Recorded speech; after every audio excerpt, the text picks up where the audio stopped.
moom daanaka bu wicc wiccalee sax dañuy génn seen kër yi am na ñoo xam ne moom dëkkatuñ seen kër yi foofu tamit ña fa nekk ñu génn leen dégager leen def fa beneen canal boo xam ne ci ni mën na nekk bassin de rétention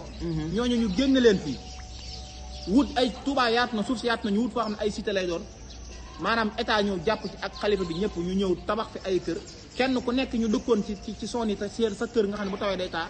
ñu génn leen yóbbu leen foofu cité yooyu ñu dëkk fa fii ñu def ko ay bassin loolu man jàpp naa ne solution la ginnaaw loolu tamit Touba moom xam nañu ndox mu fiy jaar mënu ta def ci dëkk bi ñu wutal ko ay canal yoo xam ne sëñ Muntaxa bu woote woon xalifa seexi sëñ Touba yëpp ni leen ay canal laa bëgg kenn ku nekk mu am lu na sas ci ay mètres ñu yóbbu ay canal mën nañ ko yóbbu ba géej nun murid ba géej barke borom Touba mën nañ ko yóbbu ba géej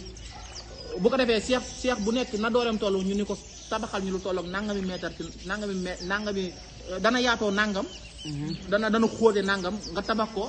ko cimenté ko mu dem ba géej loolu murid yi mën nañ ko su ko defee ndoxum Touba mi yëpp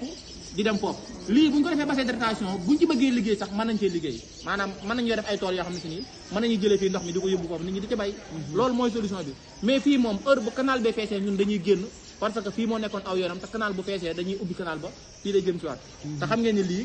ndox mi fii ma toll màggal gi 29 jours moo ci des 29 jours xaw ma 28 jours xam ngeen ndox mi moom nit ñi koñ bi moom te dañuy wut fu ñu màggalee ak ñoom waaye yaakaaruñu ay dalal ay gan xanaa miracle am ci sëriñ bi nag ndoxum jàmm la ñaanoon ndox mi am na waaye yaakaar nañ jàmm tamit danañ ci tegu insha Allah rabbi waaye nag lii daa doon jàmbat